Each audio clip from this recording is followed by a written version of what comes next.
Hey everyone, Judicial Watch President Tom Fitton here with our weekly update on social media. Thanks as always for joining us this week. A lot to talk about always. We have Afghanistan imploding. I've got some information that Judicial Watch uncovered, which I think will provide you some useful context. It goes back a way, but you're going to want to watch this because the media won't tell you about the real background about Afghanistan. We have a new lawsuit targeting the Pentagon's illicit spying, in my view, on our troops. Plus, we have new documents about the January 6th disturbance, namely details of the media pressure of the medical examiner of Washington, D.C., related to his conclusions about the death of Officer Sicknick. And then, of course, you have Biden corruption issues popping up again with a hypocritical refusal to turn over certain key information about who's visiting him at his home in Delaware. First up, though, is the case of Officer Sicknick. Of course, we have been told by the media for months, or we have been told by the media for months, that Officer Sicknick had been murdered. He was murdered by the rioters on January 6th. But it turns out, in fact, he died of natural causes the day afterwards. It was a stroke. And by natural causes, it doesn't mean anything that happened on January 6th led to his death. Otherwise, that wouldn't be natural causes under the report of the Office of Medical Examiner for DC. Now, of course, Judicial Watch was the only one who sued for information about the Sicknick death. You may recall the medical examiner delayed his determination until April 19th. He died on January 6th. Or January 7th, actually. So why the delay? I think it was political. And the fact remains that we only received the death report about Sicknick after Judicial Watch sued in court over it. So we've sued for documents, and we've been getting them. Obviously, a big batch came through the other day, or nearly 2,400 pages of documents, and they're worth going through. You can look at them on our website at judicialwatch.org. I'm going to try to, well, I'll wait a second here before I try that. But we have all the documents on our website, so you can look at them yourselves, including the emails I'm about to discuss with you. And what's interesting is that the emails included emails from the media to the Office of Medical Examiner, which I read to be questioning the medical examiner's conclusions.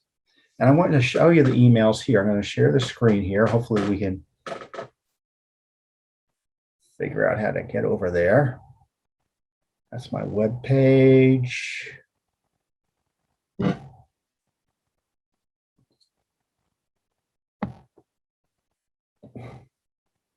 So here's the press release, you see. Judicial Watch obtains additional documents on death investigation of Capitol Hill Police Officer Sicknick. Show media pressured medical examiner on natural causes conclusion. And so you can see the emails yourself here. This is the first email. It's from Sarah Mims, who's a reporter for BuzzFeed. There seems to be discrepancy, she writes at the bottom, between the report, which says the death was natural and not hastened by an injury, and M.E. Diaz's interview with the Washington Post. And I guess the medical examiner is quoted to the Post. Obviously, the Post is pressuring the medical examiner too, because he actually said something at odds with his actual report. The medical examiner noted Sicknick was among the officers who engaged the Capitol mob and said all that transpired played a role in his condition. Actually, he didn't say that in his official report. This is just a statement made to the Post. We and other media need clarity on this. U.S. Capitol Police said at the time that Sicknick died due to injuries sustained while on duty. Does the medical examiner agree or not? And up there, she writes again, I'm following up here to see if there's any additional clarity on Chief Medical Examiner Diaz's comment to the Washington Post. And not, as I noted, and not hastened by injury. I'm not going to read everything to you because you can see it here. I'm really pressing for clarity. So this doesn't sound like a reporter who is interested in figuring out what went on, or someone concerned that the conclusion is what they wanted it to be. Well, you know how I interpret it. Another news story here from a reporter from uh, Jen Christensen, who is writing for CNN. So Warner Media, CNN. My name is Jen Christensen. I've been asked to write a story about the death of Officer Sicknick, particularly how someone could die of natural causes after a traumatic event. I apologize if you released this already. I'm covering this from a medical perspective and just coming into the story today. Is this something we can get a copy of, or is there someone in the office we can speak to about the report? By the way, I don't think they released to us the full medical examiner report. That's still been withheld. There's a lot of confusion from readers, and we just want to educate them about the matter.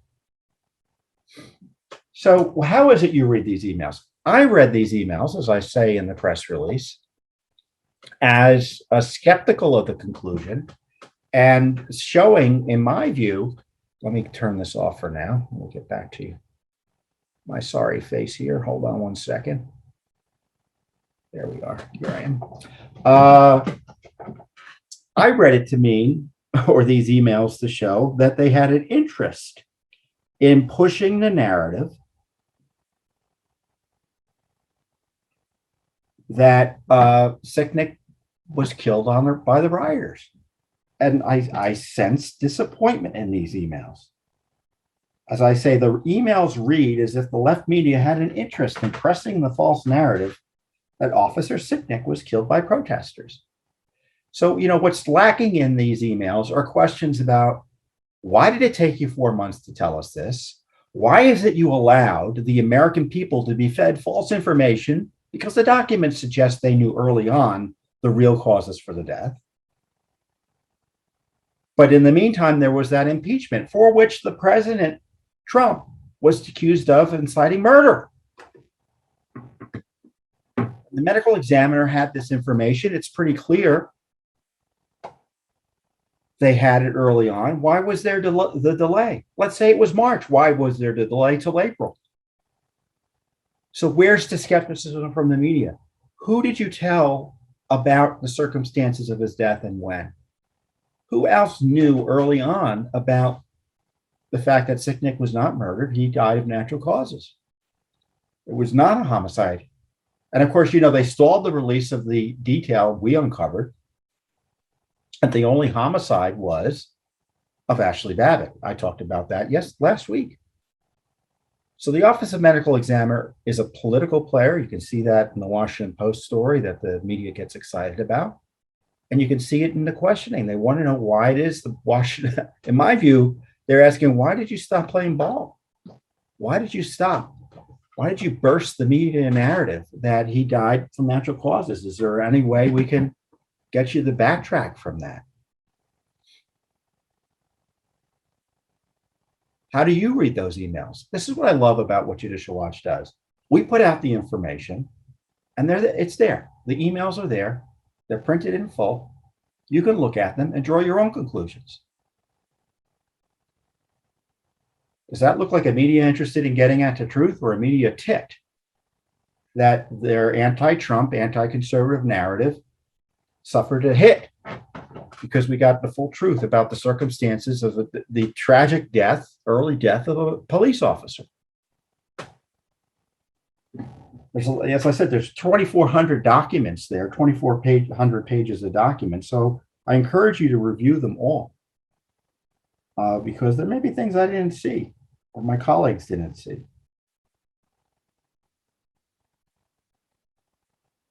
It's pretty clear in the documents that they considered this case to be sensitive. It looks like the FBI and other federal officials were in at the during the autopsy. They were there present for the autopsy, which I guess isn't surprising. They had a draft toxicology report completed on March 2nd, 2021. So presuming that they wanted all of the full information about toxicology and other issues, they knew, for instance, a month earlier there was a toxicology issue here, or they had information that could have helped them draw a conclusion more quickly than they actually did. And I'm sorry, guys. I guess I don't have to apologize to you. But the reality is, for those of you who think the reality is different, that whenever there's a death investigation in Washington, D.C., and I'm sure it's true in other big cities, that has political ramifications, it's almost always compromised, derailed, or otherwise messed with in an inappropriate way. And in this case, I think the timing was inappropriately slow to allow the left to maximize the political benefit they saw from tying the death of Officer Sicknick to actions by President Trump and conservatives and people who questioned how the elections were run in 2020. I mean, I want you to remember that if you question how the elections were won in 2020, they blamed you for the death of Officer Sicknick.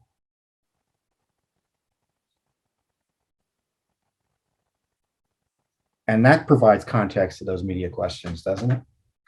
So I encourage you to go ahead and look at all these documents. And the other thing interesting about this is that we see who else was asking for documents. And you know who else was asking for documents? The other media were. There were 10 requests for the medical examiner's documents here. And they denied every single one of them, including Judicial Watch. And guess who's the only one that followed up? Judicial Watch.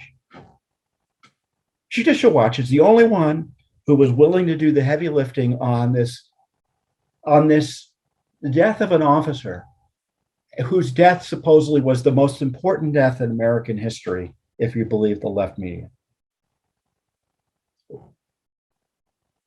Part of an incident worse than 9/11. And we're the only ones suing for the information. We're even appealing the rejection of the information, because the appeal is just an administrative appeal. We only sue after that. After that's denied, which it was, if I recall correctly. So now we're in court over. We're the only ones in court over. Can you believe it? I'm happy to do the work, but it just shows you how decrepitly corrupt this city is, that it's just Judicial Watch asking for basic information about something as important as the January 6th Capitol Hill disturbance. Something allegedly as important as the Capitol Hill disturbance. I mean, it just shows you they don't really care about it. They don't care about the truth of what happened.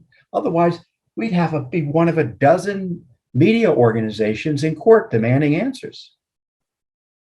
They're not doing that. They're not doing that at all. We're suing for the 14,000 hours allegedly that they have of the videos. No one else is. We're suing about who knew what and when about January 6th. No one else is. So for all the noise you hear and the caterwauling you hear about it, don't you believe it. It's just political. They don't care about the truth.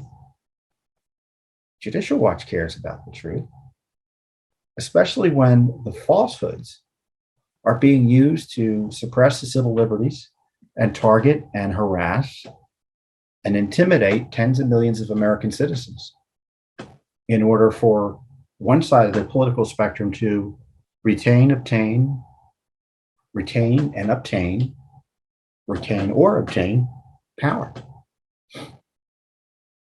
So I'm not intimidated. Judicial Watch isn't intimidated about all of the hyperbole around January 6th. We're going to ask sane, basic questions and demand that our government and Congress comply with the rule of law in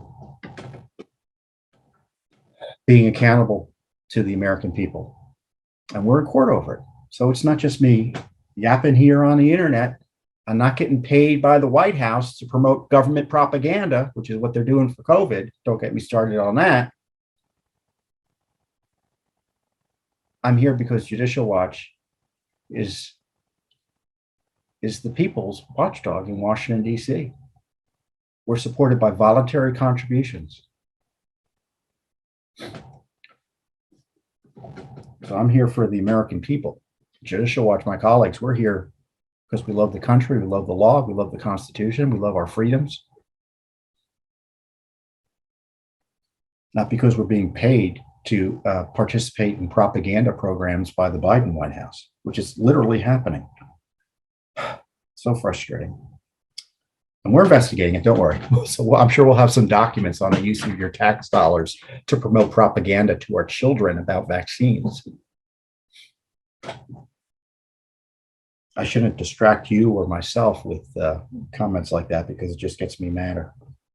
We're going to do something about it. We're in court at least trying to expose what went on, which is more than anyone else in this town is doing. That's for sure. Well, speaking of propaganda, the Pentagon is full on CRT. Critical race theory, obviously, is the CRT is the shorthand for critical race theory, which is another shorthand for repackaged Marxism. Substitute class for race, and a lot of these leftist identity-related theories are Marxist, and they essentially presume that anyone who disagrees with the radical left view of the world is to be punished, monitored, suppressed. And the fact that anyone disagrees with them and institutionally that those views are respected is a sign that the institution is corrupted and needs to be overturned. So it's a revolutionary analysis of America. We're institutionally racist, and that racism must be drummed out, and no rules barred. No holds barred and going after folks. And that includes spying on the social media posts of troops for no good reason. And then they're not looking at social media posts to make sure they're not terrorists or, advocating for some sort of criminal activity, or, they're working for a foreign group or something. That's not why they're looking at it. They're looking at it to pursue the January 6th left-wing agenda, which is to target anyone critical of the Biden administration or left-wing policies as being someone who's a national security risk and a terrorist. So that's why the Biden Defense Department announced, it's not why they say it, but it's why I think they said it, this countering violent extremism program. It's not even violent extremism.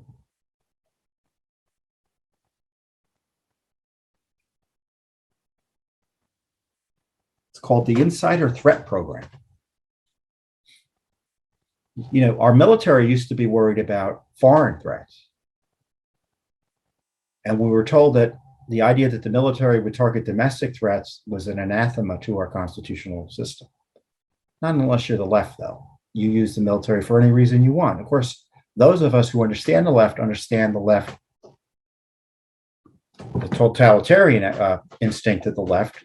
That's perfectly in line with their views.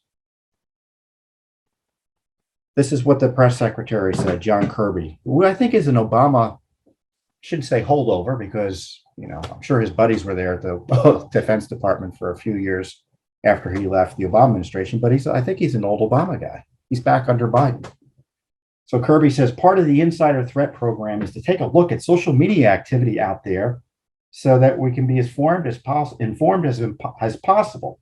There is, again, the insider threat. Right now, when there's a concern about the potential of the threat coming from the inside, who has that concern? Do you have that concern? I don't have that concern. What they have a concern about is there are Americans who don't believe the elections were administered in a fair way, and they want to attack them. There are Americans who reject Joe Biden's extremist policies. They want to attack them. And by calling them terrorists, it's one way to push back, demoralize, and suppress your opposition. And what they're trying to do is target people who have conservative views in the military and suggesting they're all terrorists.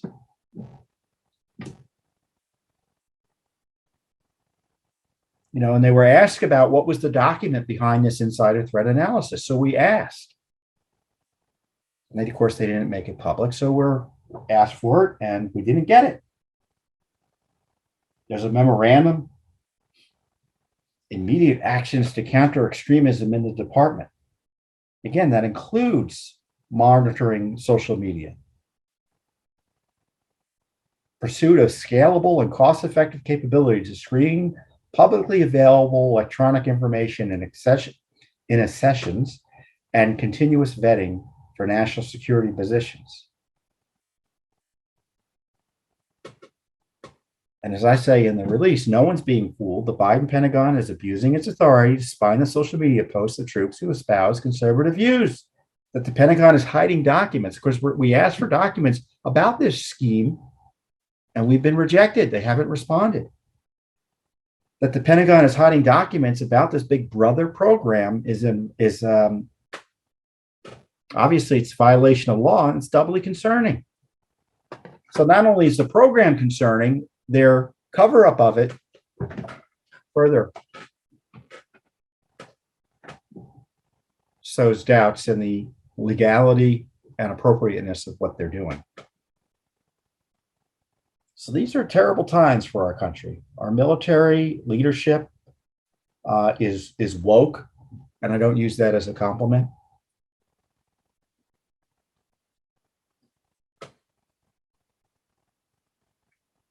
And our troops are being abused. But God bless our troops. I was never in the military. But can you imagine being a young conservative in the military, starting your career out, or an officer just trying to do their work? You know, they've put in the time and the effort and the risk, and they're far along in their career, and they run into this buzzsaw of CRT propaganda and intimidation. I mean, I talked about the fact we're suing over West Point's propaganda program that they're requiring cadets to do, the Army's rising leadership. And who's taking control of this? Who's taking this on as an issue? Not Republicans in Congress. You had the Republican leadership of the Senate, by and large, vote for an infrastructure bill that espoused critical race theory philosophy. It didn't say critical race theory, but it used the language, promoted discriminatory programs, which is based on critical race theory. They think you can discriminate by race. They don't believe in the American way, that people be treated according to their merit. And this was supported by the Republican leadership of the Senate. Mitch McConnell, every top leader of the Senate. I think 19 Republicans? You can look it up. Besides the monstrous expense and the fact that the country is practically speaking bankrupt, that's another issue. But it was the ideology that this money is being used to advance this radical, as I say, repackaged Marxism, communism, whatever you want to call it. But it's that. And this isn't liberalism. This is Marxism and communism. And it's leading to spying on, and I love how they say the public social media posts. Well, the government can't spy on you even looking at public information, not if they're creating a record and a file on it. I mean, we've highlighted that issue, and you have all these left-wing lawyers and such online say, well, they can look at this. It's stupid to say they can't look at that. Well, that's just ignorance. That's just ignorance.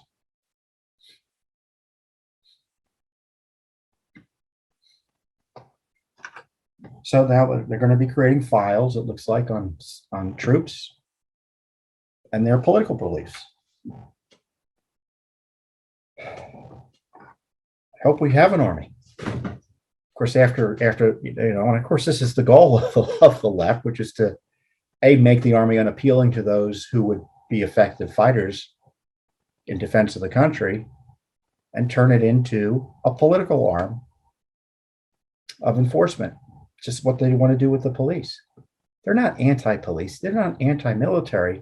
They don't want to use the police for the reasons that regular Americans do, to defend the rule of law, or in the case of the military, to defend the country. They see individuals who work for the government, no matter what capacity, as political tools to be used for whatever reason they want, including the suppression of the citizenry.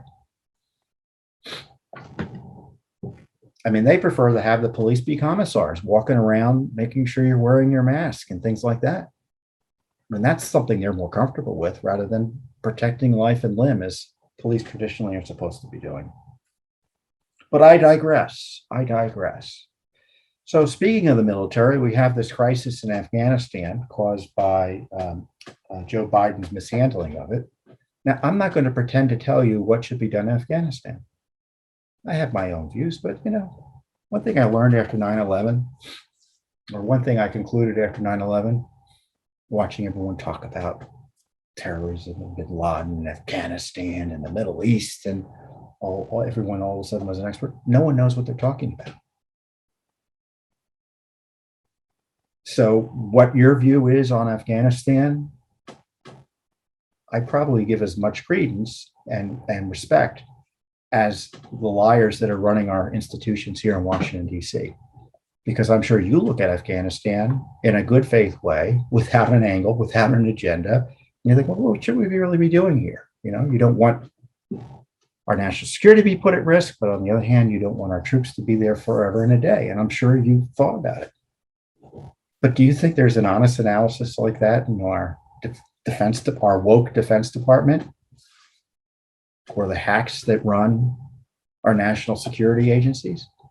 And I don't mean that in terms of I mean that's a criticism of both Republican and Democrat administrations. So I thought, in light of what's going on in Afghanistan and the propaganda that's now being force-fed us as the Joe Biden administration, tries to distract from its disaster that's Afghanistan. I mean, there was, I remember specifically, and I'm sure you do too, if you were following the news.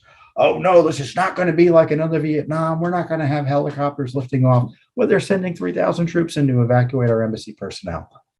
And they were thinking that it would be a months-long slog at least before we had to grapple with the Taliban. Well, the Taliban are just taking over the country and will probably have it taken over by the end of next week if things go as fast as they've been going thus far, and putting our personnel there in immediate harm's way. But one thing I'd like to highlight here is we're not Johnny-come-latelys to this. We've been doing this work. We've been doing this, as I like to say, we've been doing this heavy lifting for a long time. And back in 2005, we had filed a lawsuit. No, we had filed a lawsuit long before that. It was tied to 2001. And we had asked for documents about bin Laden. Because remember, he was in the Middle East. I think, now I'm going on memory. I probably shouldn't do that. I think he was in the Sudan, and then he fled to Afghanistan. And we got this document that was just an earth shaker. And I think it was purposely given to us by someone in the government, because it's the sort of thing that typically would have been withheld. So someone wanted to blow the whistle for FOIA, I suspect. And the document was a State Department intelligence analysis dated in 1996, 5 years before 9/11, that warned of bin Laden's, his running to Afghanistan wasn't a sign of weakness. In fact, it would embolden him to engage in more terrorism. And the the Clinton people were warned 5 years before 9/11 about the risk bin Laden, the risks of bin Laden's terrorism to U.S. interests worldwide. I want to share with you what we found, because I think it's important and provides context. You won't hear anyone else, so this is an educational moment for you here. Let me go back to our website. So this is my Facebook page, Real Tom Fitton, if you're wanting to know.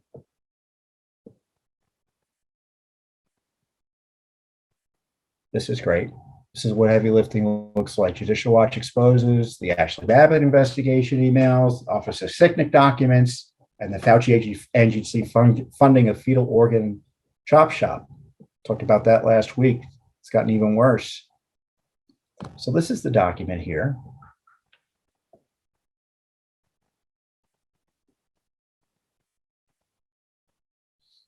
It's my Facebook post. It's also on our Instagram. Speaking of Afghanistan, Judicial Watch exposed how Clinton gang largely ignored intelligence warnings about the bin Laden terror threat there 25 years ago, 5 years before 9/11.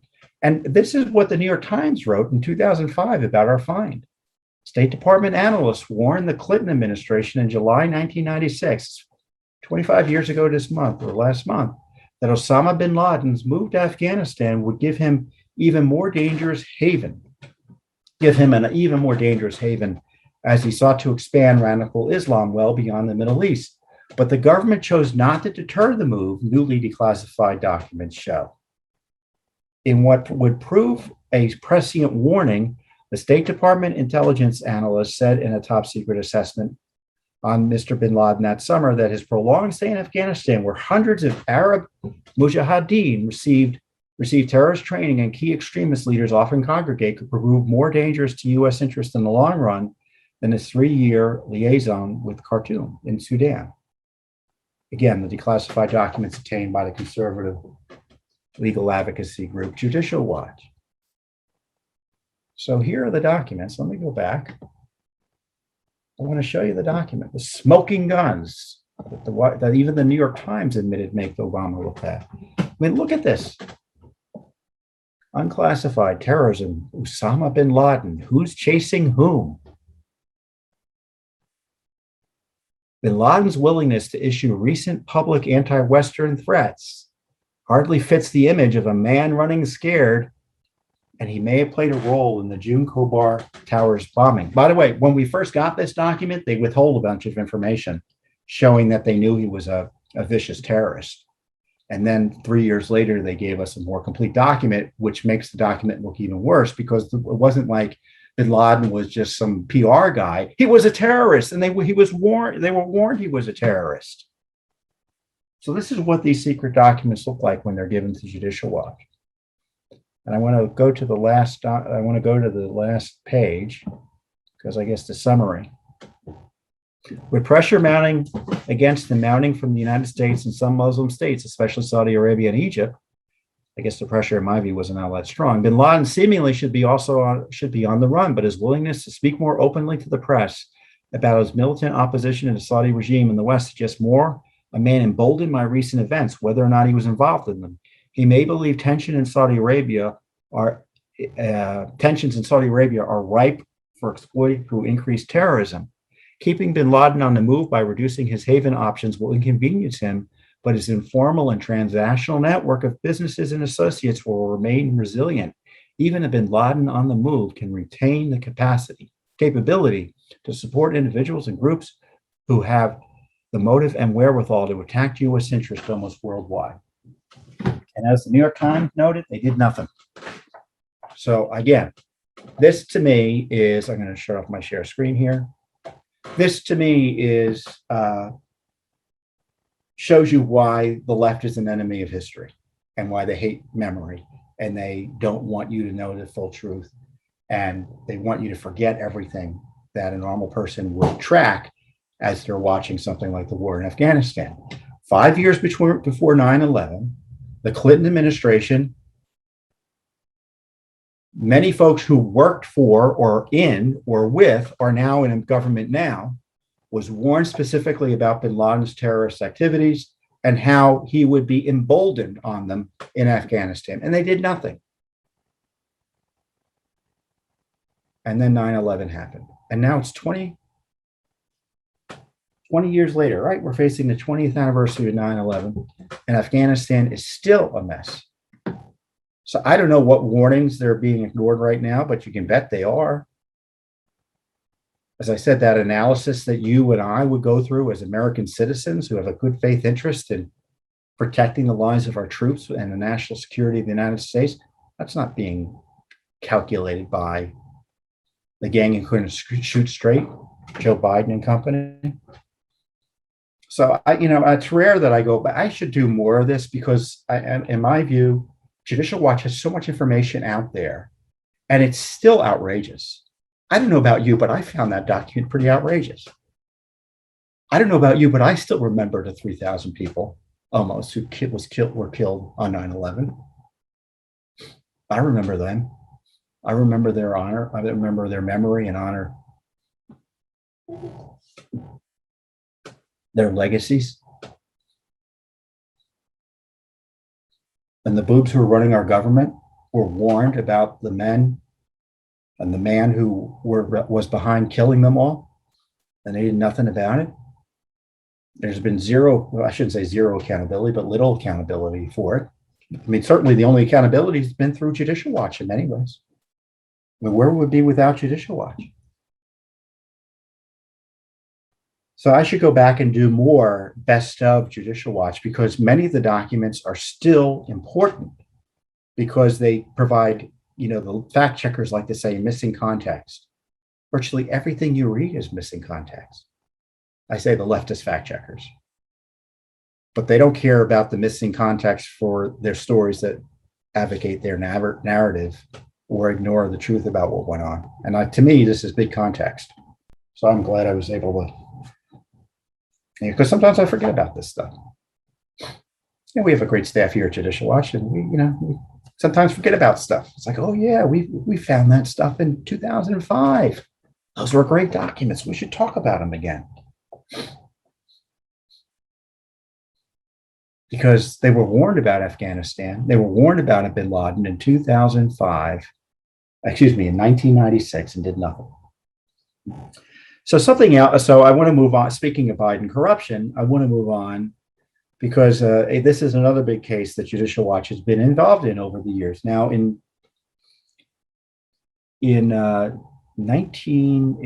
the Clinton administration, we were kind of the first to uncover through litigation. It wasn't through FOIA. It was we sued the White House and Hillary Clinton over the FBI files abuses. And that litigation resulted in discovery showing Secret Service records showing visits. I forget what they showed in terms of visits, but it doesn't really matter. But they were kind of they highlighted the fact there were these documents, Secret Service documents that showed visits. So I think we asked maybe the Clinton administration for more documents. And then the Bush administration came in, George W. Bush's administration came in. And so we wanted documents about visits to the Bush White House, Secret Service documents, Secret Service logs. We wanted them. And back then, the Bush administration had a scandal, the Jack Abramoff scandal. He was a lobbyist here in town, and there was Enron and all sorts of scandals. And of course, the left loved that Judicial Watch was asking questions about these. So they had to turn over these Secret Service records. And they did not like the resulting press because it was, because the left media picked it up. And to me, it wasn't a left-right thing. It was like, who's visiting the president? Who was trying to get the government to do favors for their businesses, usually using tax dollars? So the left has interest in that. And it seems to me that people concerned about the spending of tax dollars have an interest in that. And so the Bush administration hated it.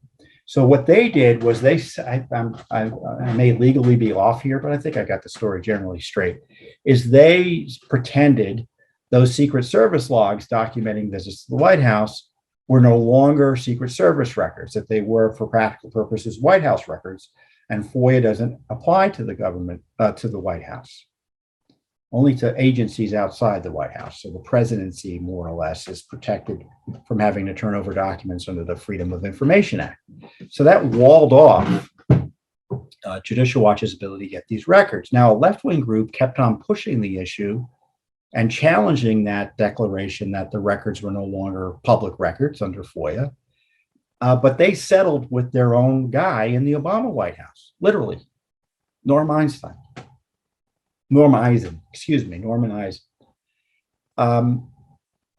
And they had a settlement that they would get the records voluntarily from the Obama White House. And our view is, well, that's ridiculous.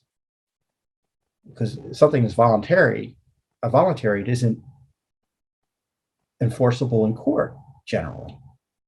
So we sued.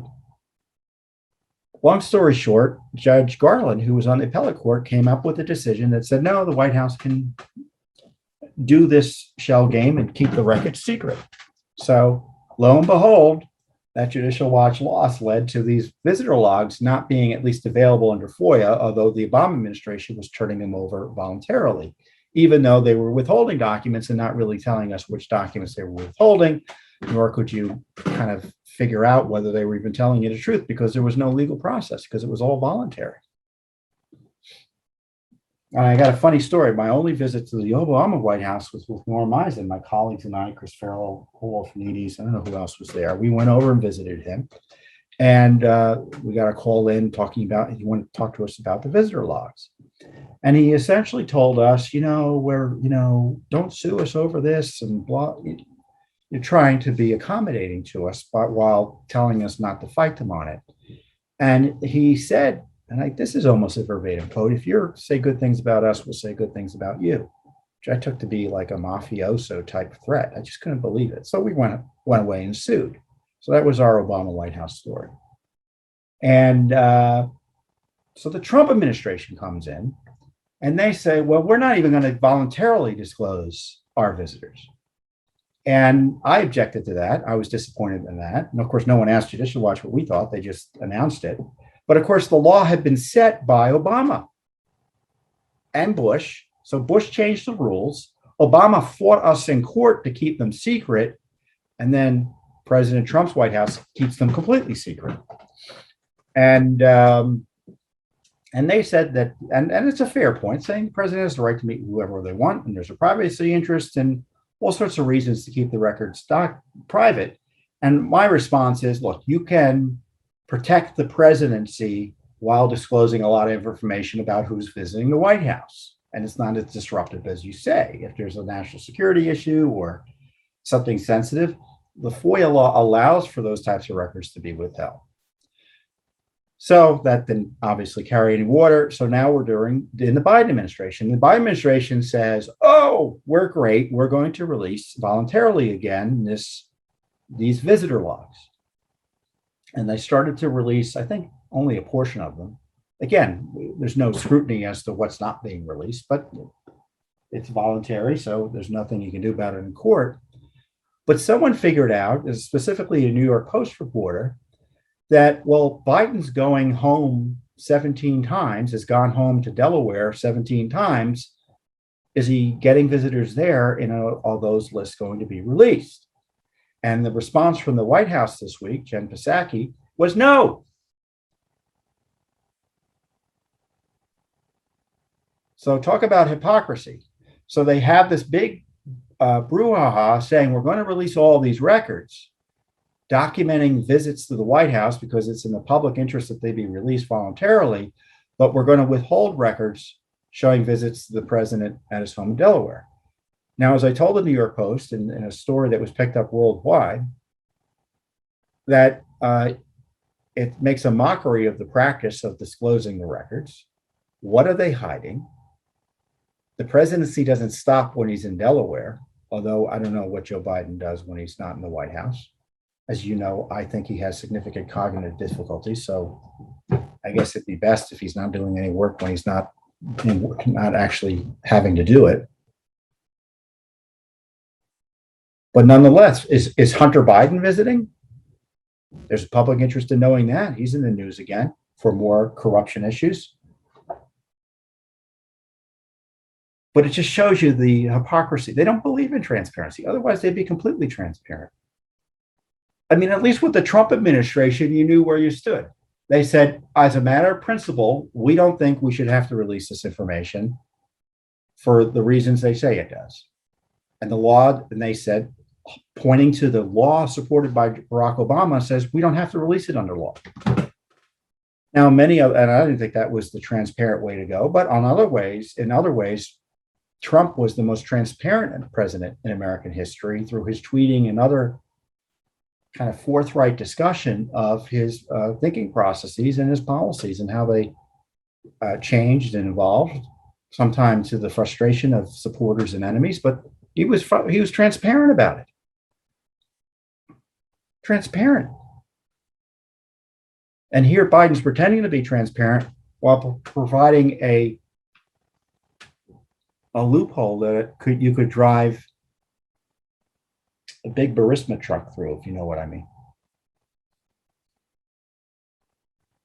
So that's where we stand on Biden. Now, I don't know if we can get those records under law. Maybe our lawyers will take another look and see if we can come up with some other way to get access to the information. But just remember, Biden's pretending to be transparent while actually not being transparent. I guess that's not a surprise. And hypocrisy isn't limited to just politicians you like. Sometimes you dislike. You sometimes get that a lot from politicians that you may like. So a lot going on. We have new Fauci documents that are going to come out next week. We have additional documents that are important in the CRT debate that we will be releasing shortly. So August is not a slow time for here at Judicial Watch. Now, Congress The House is getting 6 weeks off in August. The Senate, probably 4 or 5 weeks. Their vacation was delayed a bit by their destruction of our economy and republic with their infrastructure bill. But they get 5, 6 weeks off. So I'm so sure you're not. Certainly Judicial Watch isn't.